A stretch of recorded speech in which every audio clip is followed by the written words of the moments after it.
how the NTLM authentication system works on Windows. The logon process in this case would be the winlogon.exe file. That is basically the component that is running behind the Windows dialog box that asks you for the username and password. So this is a logon process that actually intercepts logons that are made interactively from the keyboard. Then you have the LSA process actually provides an LSA authentication API that is the one used by logon processes to communicate with authentication packages and also allows authentication packages to communicate with the logon processes. In this case, winlogon.exe. And the component that implements the NTLM authentication package in Windows is called, or is implemented in the DLL MS-V1-O. So basically what happens is that when you are presented, for example, with, like I said, with the dialog box for Windows to enter your username and password, winlogon takes that password. It then calls on the LSA logon user API that ends up calling some code inside the MS-V1-O DLL that will take care of doing the actual NTLM authentication against the remote server. So this component, the MS-V1-O, what it does, it connects to a remote server or gets the information from the local SAM database. If the information matches, that is the user password is the same as the password that is stored on the local machine or remote machine, it proceeds to use the LSA authentication API to create a logon session. It does this by calling the LSA add credential function provided by LSA, and these credentials that it adds to the logon session that it has just created are the username, the domain name, and the hashes of the password that the user entered. And from now on, if you are, after you are logged in your Windows box, if, for example, you want to manage a share in a remote server, and you, for example, use the NetUse tool to do that, the single sign-on mechanism of Windows, what it will do, it will find your current logon session, find the associated credentials of that logon session, and will send that information, will use that information to perform the NTLM challenge response mechanism to authenticate to the remote server. So these notions are key to understanding how the toolkit was implemented, because you can see that logon sessions are associated with credentials, and these credentials are actually the ones that in memory contain the LM and NTLM hashes that are used to authenticate to remote servers. So the MS-V1-O component actually, like I said, communicates with LSA using the LSA authentication API. Upon system startup, what the LSA does, it calls a function in every single authentication package and provides to these packages what is called an LSA dispatch table. That is basically a table full of function pointers that then authentication packages can use to create logon sessions and to associate credentials to those logon sessions. Basically, this is a structure that is passed to every authentication package, and as you can see, it contains different functions for creating logon sessions and adding and deleting credentials from a logon session. And I'm mentioning this because these are one of the things that we are going to mess with to actually implement the toolkit on Windows. So, like I said, to implement the toolkit on Windows, what we do is we mess with this information, with the logon sessions and with the credentials. Why? Because if we can, in runtime, change the credentials associated with the current logon session or any current or any other logon session that is present on the system, then when any program that actually uses the Windows API to perform NTLM authentication, all those APIs will use those credentials associated with the logon sessions. So if we are able to change in memory, in runtime, those credentials, we're going to be able to implement just what we wanted. That is, being able to use every single tool on Windows to perform NTLM authentication using the hashes that we want. So basically, in order to do this, the first approach that I took was to actually reverse engineering how LSA was maintaining all this information in memory. And as you can see in this slide, what it does, it basically has a double linked list of logon sessions. And there are like two levels of indirections that you have to go through to get to the actual NTLM credentials associated with the logon sessions. The names in this slide are just names that I invented, of course, because this is the product of reverse engineering the LSA process, right? So basically, you can see that the session entry has the session entry is each logon session is represented by a session entry structure. Then there are pointers from that structure to another intermediate structure that has another pointer to another intermediate structure that finally ends up in the information that we care about. That is the NTLM crest block. That is basically a structure that contains your domain name, your username, and the NTLM and LM hash of the password that you used to actually log on to Windows.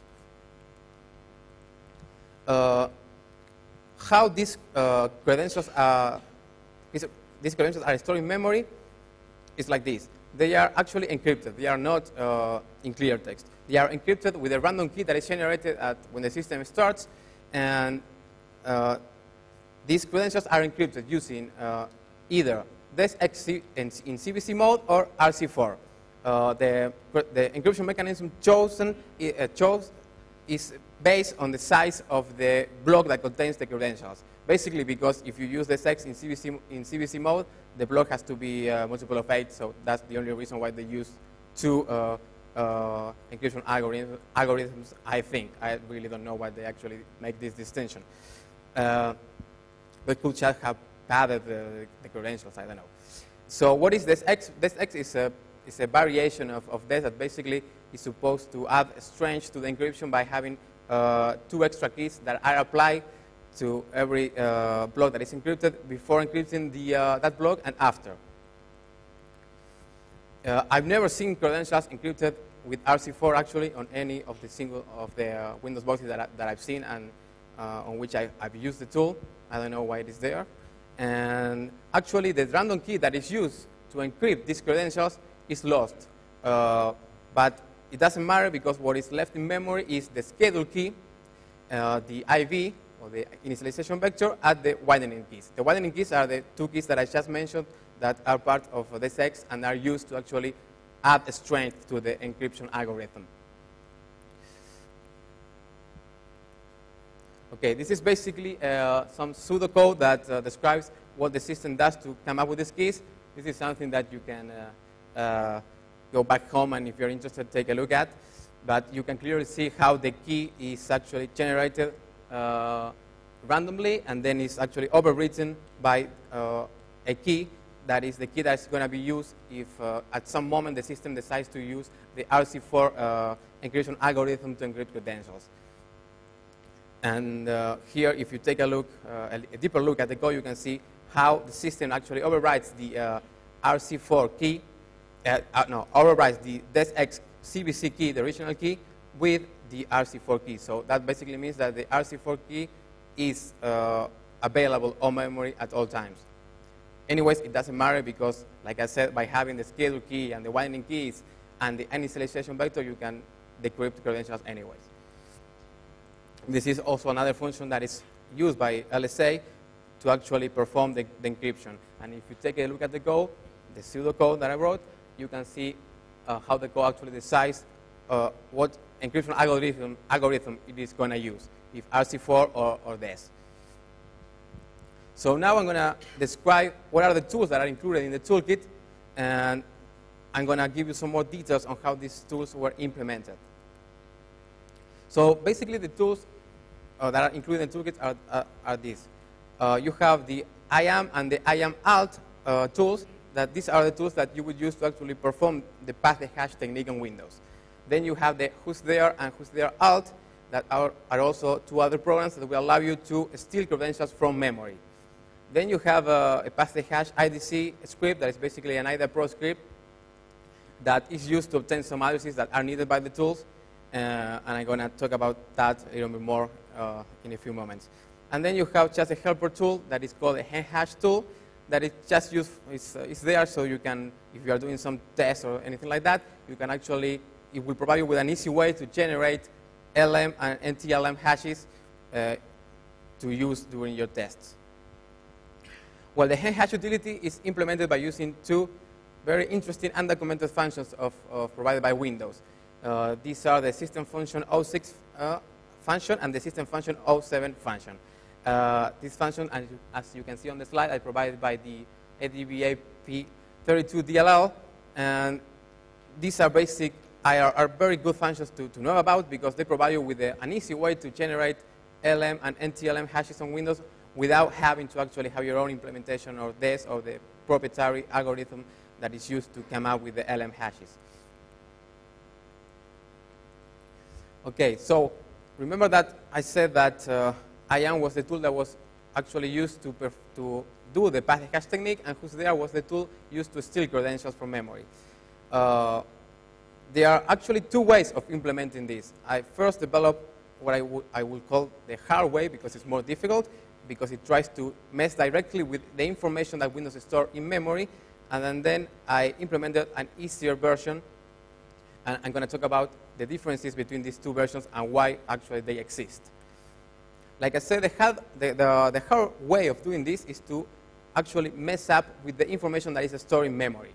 And that basically is good because you don't have to actually execute any kind of code inside the LSA process. What if you're doing a pen test and if something goes wrong and you generate an exception because, I don't know, you read an invalid memory function, an invalid memory address in LSA, that will actually crash the whole system. That's why I began by trying to implement this in this way.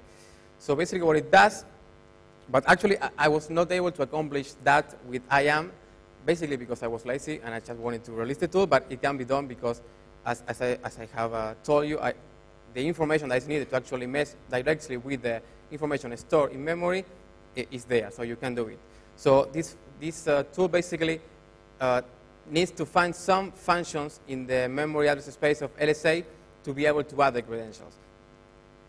And it needs, like I said, to execute code inside LSASS. So it's not that safe right now, but I have never had any major problems with it anyways.